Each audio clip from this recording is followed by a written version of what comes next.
Hi and welcome in this video. My name is Mark Lamarty, Head of Customer Education at Astronomer, and I'm super excited to see you for this video, as you will discover how to be way more productive for creating tasks and DAGs in Airflow using Cursor, the AI code editor. If you don't know what is Cursor, don't worry, I will give you a quick introduction to it, but more importantly, later in the video, you will discover how to configure Cursor to use AI in order to create DAGs and tasks in Airflow following best practices. And that will be much better than if you were using Claude or ChatGPT directly. Let's dive into it. Okay, so let's define what is Cursor. Cursor is more than just a text editor for code. It's actually the AI code editor, and it's an intelligent coding environment that leverages advanced AI models to assist you in writing, editing, and understanding your code.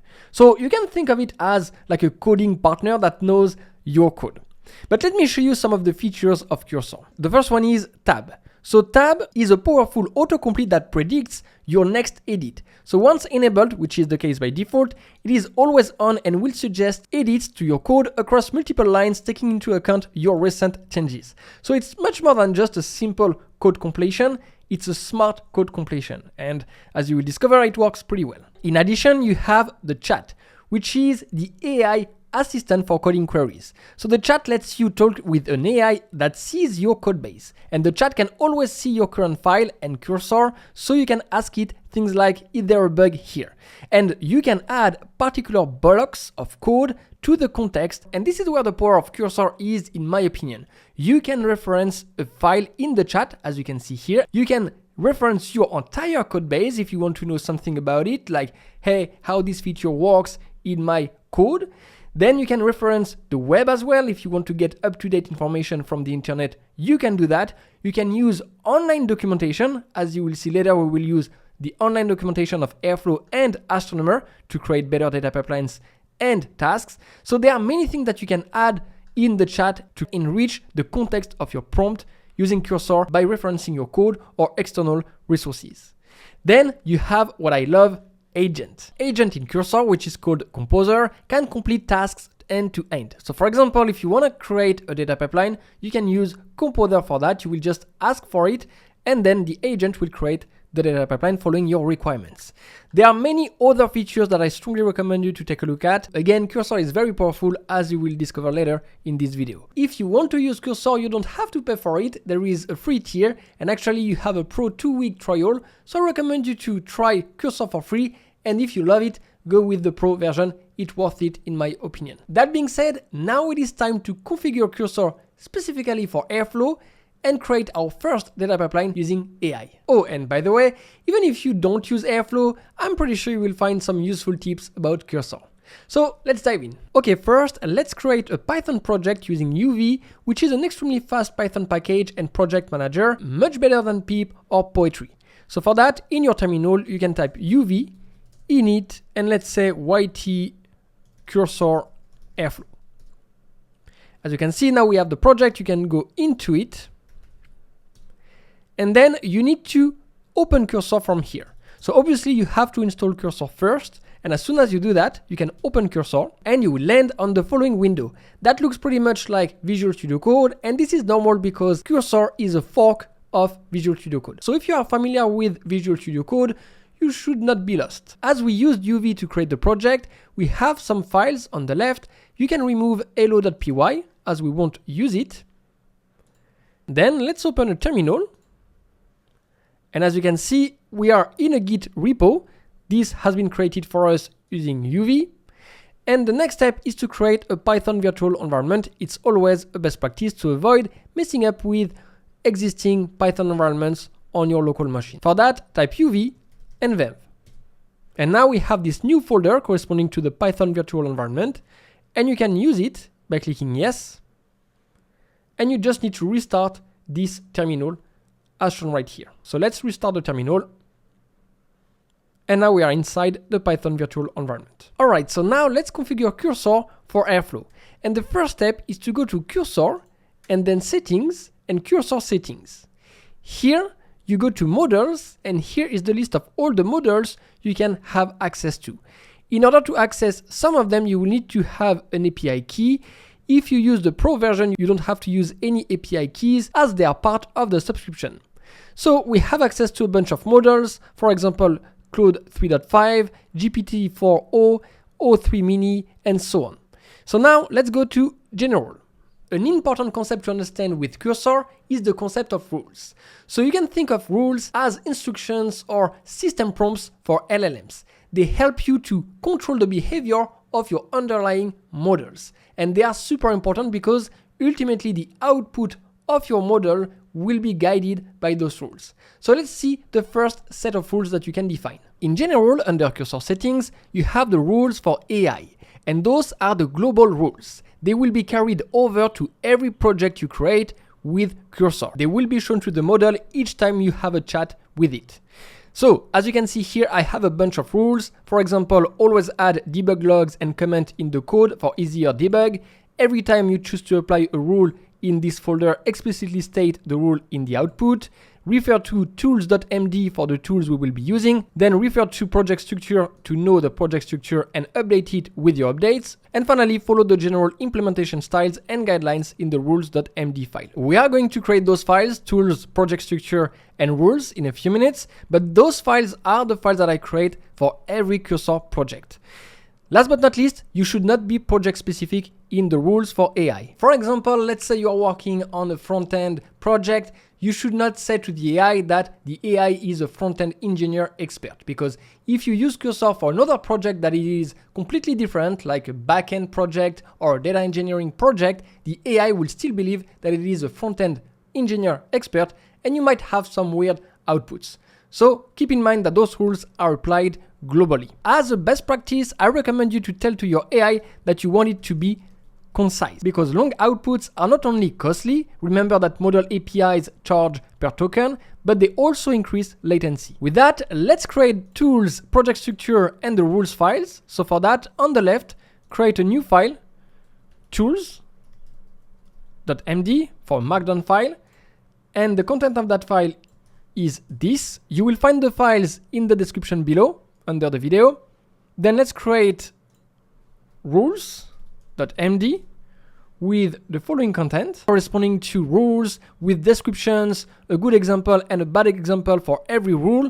And I recommend you to use a file like that for your coding standards and guidelines in your company, just to make sure that every project you create with Cursor follow the same guidelines. Then we can create project structure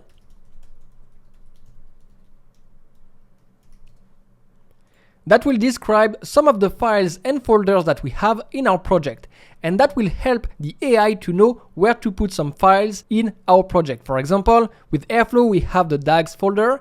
And here we will describe that the DAGs folder should have only DAG files. And when the AI will generate a DAG file, it will automatically put it in the DAGs folder. We keep it empty for now. We will generate that later. Okay, let's move on to the project rules. And this time, the project rules are specific to your project, and in this case, they are specific to Airflow. So go to the settings, and then scroll down until project rules. You can add a new rule, and here let's call it Airflow DAG writing guidelines. Whenever you create a project rule, that rule will be under the folder .cursor rules. As you can see here, Airflow DAG writing guidelines. Then you need to give a description and, if you want, a glob. So let's begin with the description. The description is important because that tells to the AI, the model, when to pick that rule. So for example, here we want to say that this project rule corresponds to the guidelines for writing Apache Airflow DAGs and tasks. So each time I ask the AI or the model write a DAG or a task, the model will use that rule and whatever you have in it. Then you can specify a glob pattern to ensure that this rule will be applied to any files matching with the patterns that you have here. So for example, we want to apply those rules to any Python files that we have in the DAGs folder because they will be DAG files. And for that, you can just use this pattern, DAGs, and then any Python files. Now let's put the rules, and again, you will find everything you need in the description under that video. And those rules are pretty much best practices for Apache Airflow DAGs and tasks. For example, we are saying that the model should always set the catch-up parameter to false, max active runs to 1, and then always define a DAG using the DAG decorator. Then there is a good example and a bad example. This is actually a best practice. It's always better to provide a good example and a bad example to your model to make its outputs more accurate. If you scroll down a little bit, at some point you will see best practices corresponding to the tasks. And here we say never put SQL requests or bash scripts directly as parameter value of a task. Do not use insert in tasks, and so on, again, along with good examples and bad examples. I recommend you to take a look at those rules because they are best practices for Airflow. And if you are wondering what are those best practices, this file is really helpful for that. Then last but not least, at the top, we have some general guidelines. And what I want to emphasize here is that you can link your rules to other set of rules. For example, always follow guidelines in rules.md, so at rules.md, and that refers to this file rules.md that corresponds to the Python styling guide. Same thing for don't use or add any tools that it is not in tools.md. Again, that refers to the file tools.md that we have right there. Same thing for project structure that we have here. Okay, so just keep in mind, you can create links between different rules by using the at and then the file you want. Okay, so we have 2 more rules to create. Let's go back to the settings and then add a new rule. This time we're going to call it Airflow include guidelines. And then we're going to copy and paste this content. You can find that in the link in the description below under that video. And for the description, guidelines for files in the include folder, and the globe is this. And create another project rule, settings, add a new rule, and let's call it Airflow test task. And here we want to use the following content with that description and this glob. Actually, let's rename the project rule just to stay consistent with the others. So dash guidelines. Okay, so we have those 2 new project rules, Airflow test task guidelines to indicate to the model how to test, how to unit test the tasks of our DAGs. And then we have the Airflow include guidelines to indicate to the model how to manage files that are not DAG files in the include folder. We don't have this include folder yet, and to create it, we will use the Astro CLI. If you don't know what the Astro CLI is, it is a free open source command line interface to create local development environments for Airflow following best practices. So you just need to install that CLI, and for that you go to the following website and then install the CLI. You pick your operating system, it is pretty straightforward. You follow the instructions, and then once you have the Astro CLI installed, you can go back to cursor, and in your terminal, make sure that you are in the project and you type Astro dev init. Then you confirm. And as you can see on the left, I have new files and folders corresponding to my local development environment for Airflow. So we have the DAGs folder, we have the include folder, we have the tests folder that I reference in the project rules. Now we have the Airflow local environment ready and the project rules. The next step is to index our codebase. So indexing the codebase is a best practice with Cursor because that will help you to get better and more accurate codebase answers. Remember that you can ask questions about your codebase, about your files and folders that you have here. And if you want to make sure that you have accurate answers, you should index it. For that, you go to Settings and then Features. And if you scroll down, you can see here Codebase Indexing. So make sure that it is synchronized. You can resync index, and now everything is indexed. By default, Cursor will index all files in your codebase. But if you have a large monorepo containing hundreds of thousands of files, then it is important to think about what you want to index or not. And for that, you can use a .cursor_ignore file to ignore any files or folders that you don't want to index. Remember that models have limits, and that's why it is important to be careful when you have many files. With the codebase indexed, we can ask questions about it. For that, you open the chat with Command I, and then you go to chat.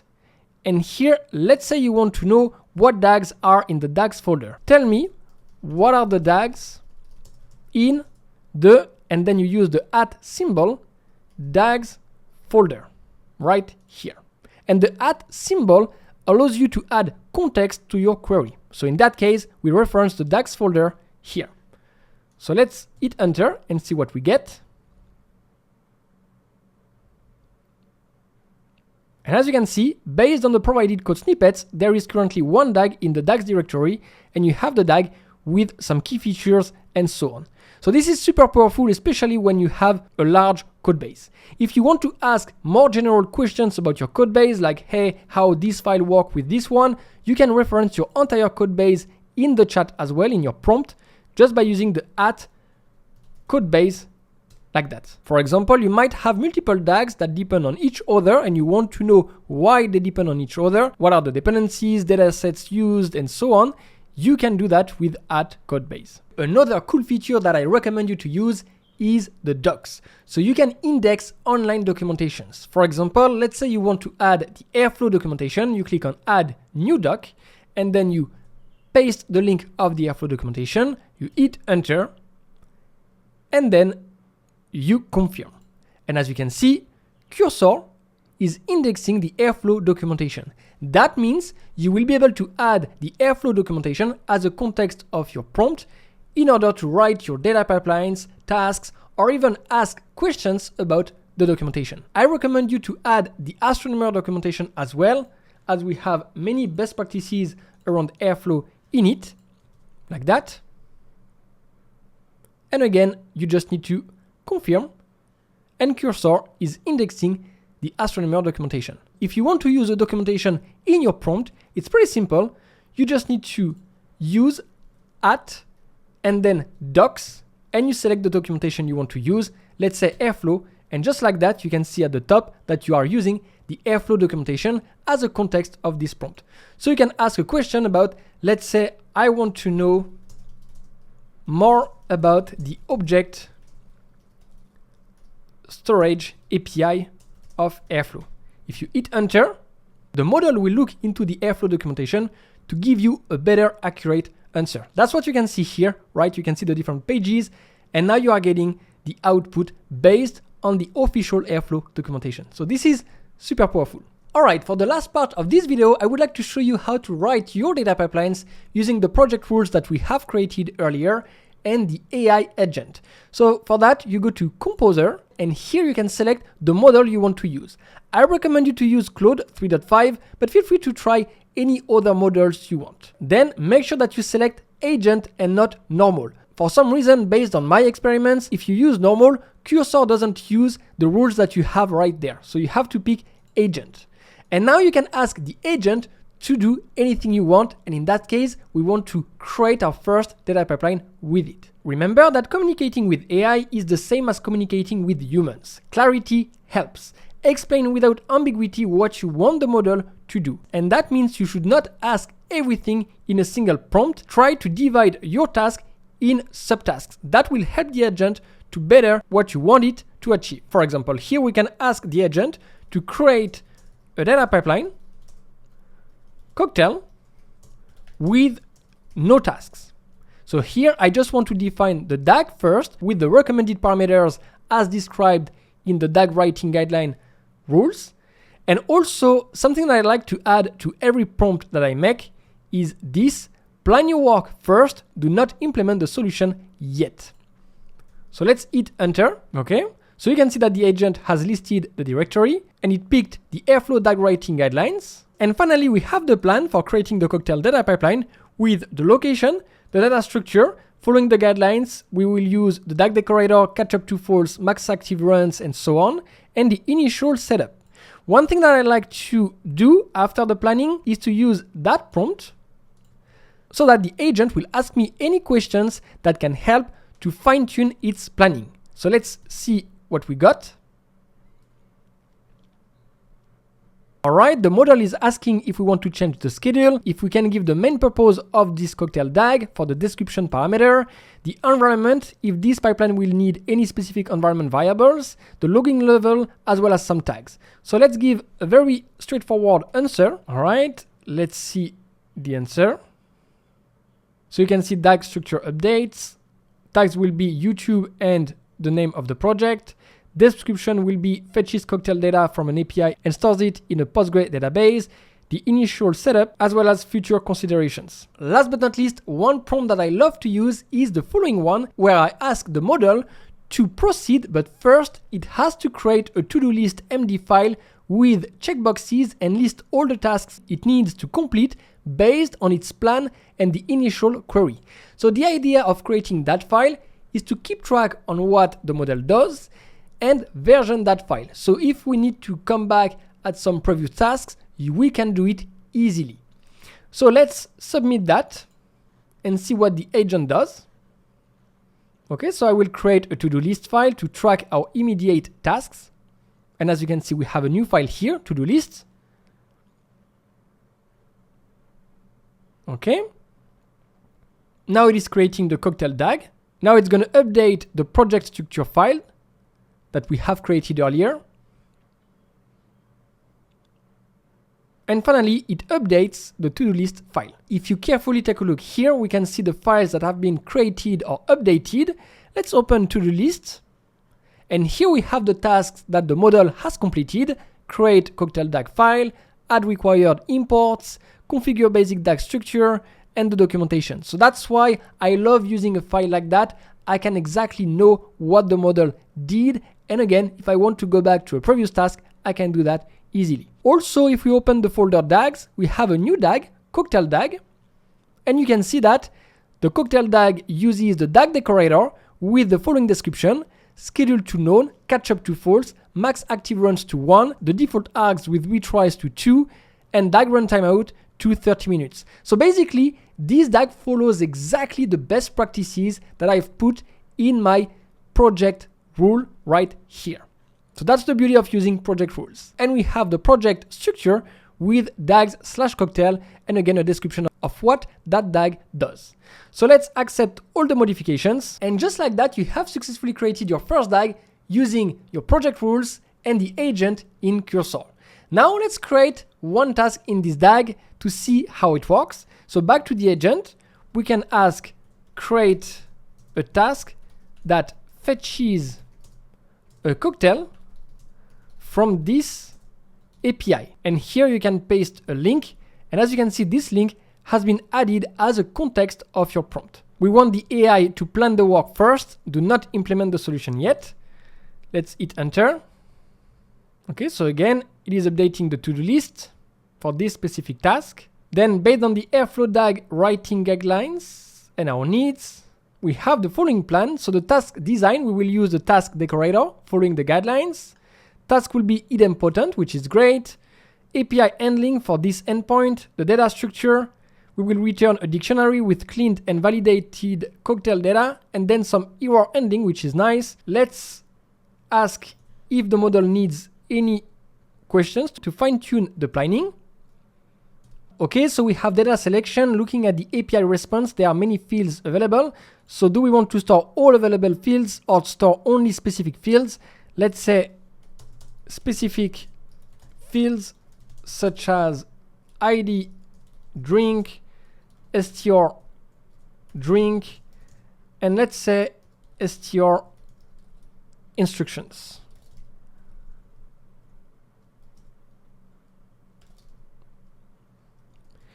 Then we have error handling strategy. How would you like to handle API failures? Fail the task and retry. So let's say fail the task and retry. Then we have logging level. So let's say minimal. Then for the request timeout, default. And data validation, let's say basic. All right, now it's going to generate a new plan based on those answers. Okay, let's take a look at the to-do list file to see what are the new tasks. So fetch cocktail task implementation, add the required imports, create fetch random cocktail task, add proper type ints for return type, blah, blah, blah. Okay, that looks nice. Update the DAG documentation.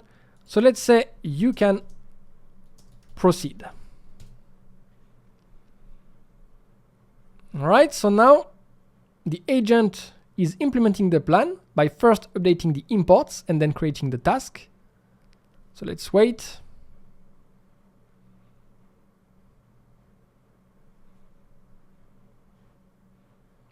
Okay, now it is updating the to-do list to mark the progress. All right, well, that looks nice. Let's take a look at the DAG. The doc has been updated. Then we have the imports here and the new task, fetch random cocktail with the type int, which is nice. It uses the task decorator. We have a doc string for the task and everything we need to fetch the cocktail from the API. And we even have the error handling as expected. So now we can accept all the changes.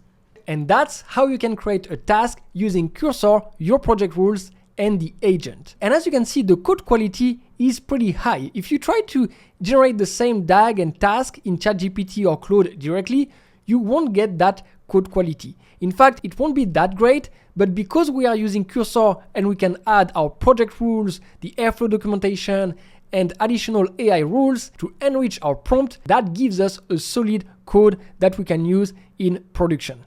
In fact, we can even ask the agent to unit test this task just by asking here, can you add a unit test to the task?